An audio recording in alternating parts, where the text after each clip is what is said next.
Okay, here we have a trapezoidal trough. The way I broke it up is I considered that there is actually a triangle inside this trapezoidal trough and that there is a rectangle, hence the R, inside there.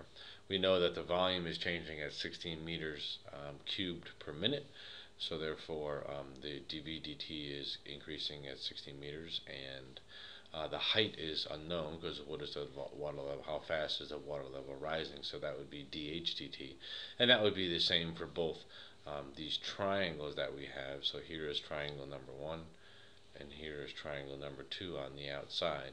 So we have these two triangles, so that's this 1/2 base of the triangle times the height, which is the same height as the water level in the rectangular piece. And notice there's a rectangular prism in the middle. So the way I handle it is I take these two triangles and I put them together, and obviously it's the triangle's not just the face of the triangle, but it's a triangle that has volume. So therefore we have this triangle, I'm going to slice it off, and this triangle I'm going to slice it off, and I'm going to slap it down on the side over here. So here is my triangle. So that's this piece over here and this piece over here cut off, and then I'm just going to make a smaller version. And we know that the length of this piece here stays the same, so this is 10. And then we have a height, which is 3, and that's not the height of the water, that's the height of the trapezoidal trough. And you can't see it anymore, but there's a 7 right there, so the top of this thing is 7. This rectangle has a length of 5. So that means these two pieces together must be 2, so I can just write a 2 on top of it.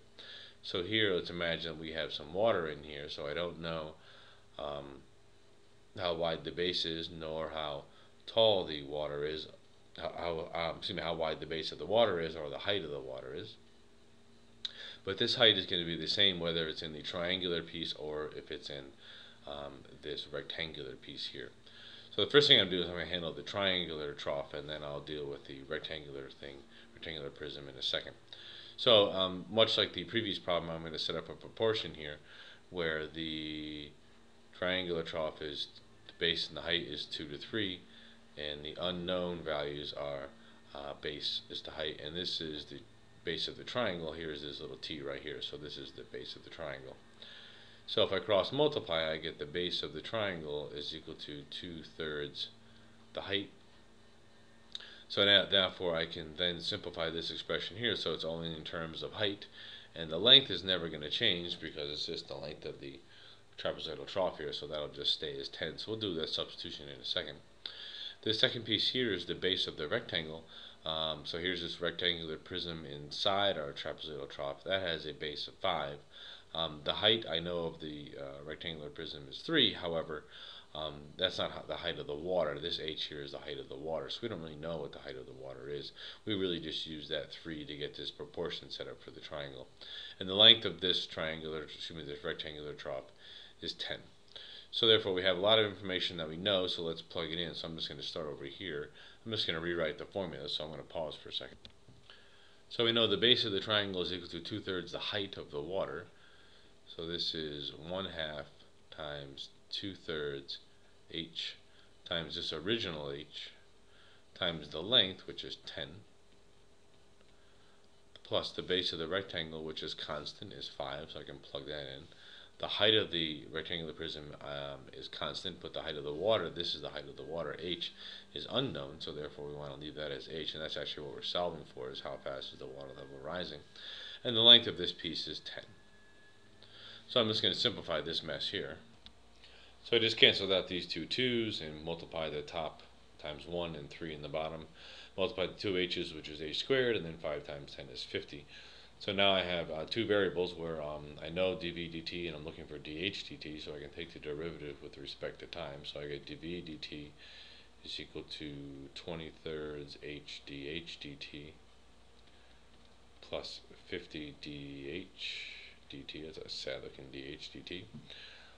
So therefore the water level of the trough is raising at 16 meters per second. So this is 16 equals 20/3. The height is given to us at 2 meters. So this is 2 dH dt plus 50 dH dt, which is unknown. So I'm just going to multiply the 2 and the 20.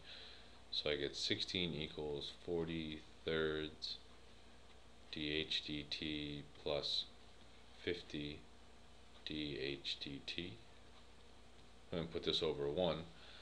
And then I'm going to get a common denominator, so I'm going to multiply this one by 3 over 3. So that gives me over here 16 equals 40 thirds dH dt plus 150, that's a sad looking 150 over 3 dH dt. So I can add those two, so I get 16 equals 190 over 3 dH dt. And I cross multiply and I get 48 over 190, and this is meters per minute equals dH dt. And if I simplify that, I get 24 over 95 meters per minute, which is the same as 3 decimal places, 0.252 or 0.253 meters per minute. Okay.